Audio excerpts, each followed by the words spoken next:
Alrighty, hey guys, Stan the Man here. Welcome back to another video. Today we are going to be continuing our WrestleMania countdown to WrestleMania 41. Got my John Cena shirt on. Frickin' Cena turning heel, hell yeah. But, so today we are going to be continuing with WrestleMania 26. So I've reviewed 20 to 26 here so far. If you haven't checked out any of the other videos, go ahead and check that out. But yeah, without any further ado, let's get right into this. Now, we have WrestleMania 26 that took place in Glendale, Arizona in 2010. That's my notification, the Shield ringtone. But anyways, Glendale, Arizona. And the first match we're going to be starting with is Batista defending his WWE Championship against John Cena. So, we go to about a month before at the Elimination Chamber pay-per-view, where John Cena had just finished defending his WWE title in an hour-long Elimination Chamber match. I believe there was Sheamus, Triple H, and some other really big names. But anyways, John Cena made it through the entire hour of the match, outlasted all other 5 participants. He celebrates with the title, and Vince McMahon comes out and says, "Your night's not over. You need to beat this man." And Batista comes out, spears John Cena. He kicks out, I believe. Batista bombs him. That's it. Batista was fresh as ever can be, and he beat him for the WWE Championship. So we make it to WrestleMania, where they're defending. Basically, Batista was angry that him and Cena basically came up the same way, and they decided to choose him to be the face and not Batista, which really had good points. I mean, he had the look. He's right. You look at him, everything screams world champion about him. So, that's really what made it get to the match. There was a lot of close calls, I remember. Cena got Batista bombed, almost lost. He got Batista bombed in midair, which broke his neck 2 years before. Cena's frickin' doing a 5-knuckle shuffle off the top rope, attitude adjustments, launching 300-pound Batista like he's nothing. But unfortunately, it ended with Batista tapping out. Just tapping out when it's not a clean match, it just makes the other guy look weak, and there's no reason to make Batista look weak. But John Cena ended up winning the WWE Championship for the 10th time, I believe. Him and Batista feuded for 2 or 3 more pay-per-views, and then Batista left the company, and that was basically that. Okay, in the next match, we have Chris Jericho defending the World Heavyweight Championship against Edge. Alright, so we'll go back 2 months. The Royal Rumble. Edge was taken out in 2009.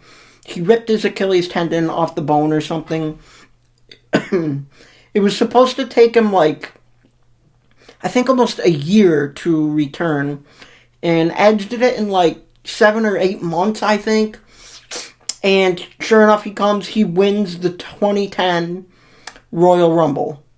Well, at that time, The Undertaker was still the world champion. So we go to the next pay-per-view, back to the Elimination Chamber. And Chris Jericho wins the Elimination Chamber and wins the World Heavyweight Championship. Now, before Edge got hurt, him and Chris Jericho were champions. And basically, Chris Jericho said, "I'm glad Edge got hurt, because now I get to meet my new tag partner, The Big Show, and I've won the World Championship without him." So, that pisses Edge off, so he challenges Chris Jericho for the World Heavyweight Championship. We get to the match. It was okay. I mean, it definitely wasn't the greatest match, but crazy enough, in the end, Chris Jericho got the win, which, why would Chris Jericho get the win? It really didn't make any sense. Edge won the Royal Rumble. Pretty much everybody at that time that competed and won the Royal Rumble, won the championship at WrestleMania. So, that was kind of really a big bummer. But my theory behind it is, remember, so Chris Jericho wins the match on Sunday, WrestleMania. That coming up Friday, Jack Swagger cashes in his Money in the Bank contract on Chris Jericho. Now, I feel like that would have stung way more if it got cashed in on Edge, but I don't know, guys. That is just my theory behind it, why I think it happened, but yeah. And then finally, the best match on the entire card, Streak versus Career. Shawn Michaels' career on the line, Undertaker's WrestleMania defeated streak. Now, you guys know the year before they had the best match pretty much in all of WWE. And basically, Shawn Michaels didn't return until the summer. And when he did, it was basically him being mentally just, all his mental capacity was just focused on going against The Undertaker. He kept challenging The Undertaker. Taker said, no, I'm not doing it. But then we made it to the Elimination Chamber. And Chris Jericho won the championship because Shawn Michaels snuck in the Elimination Chamber match, hit Sweet Chin Music on Undertaker, and cost him the World Heavyweight Championship. But anyways, costing him the championship made him pissed off enough to challenge Michaels at Mania for Streak versus Career. Now, I don't think the wrestling-wise was as good necessarily as the first one, but again, the story was just told. Now, it's all about Streak and his career. It's not about competition. It's about whose streak and career is going to last. Dude, frickin' Michaels got tombstone pile driven on the floor. Was absolutely insane. In this match, though, they worked. They had Undertaker work a quote-unquote injured leg where he injured it early on in the match doing old school, and Michaels kind of targeted that a lot.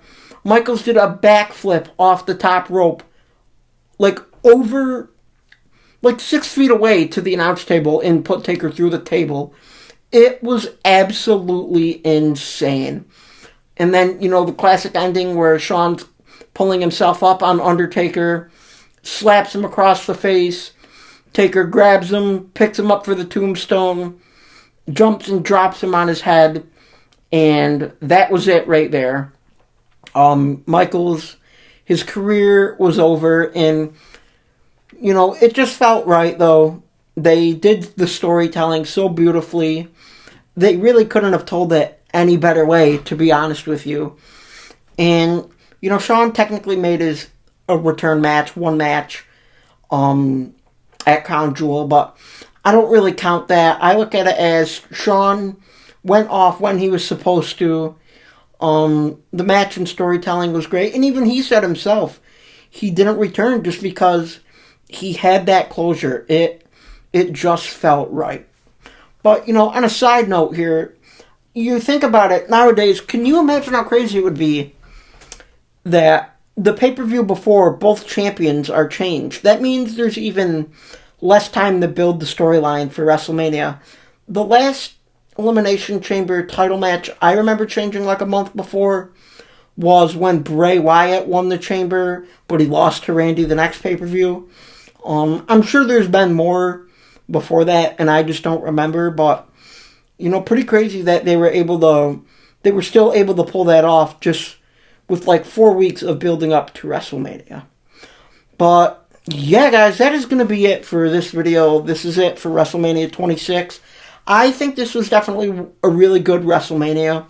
Comment down below, a 1 to 10, how great you thought it was, what your favorite match on the card was, and most important, if you haven't checked out any of these other countdown videos, go ahead and do that.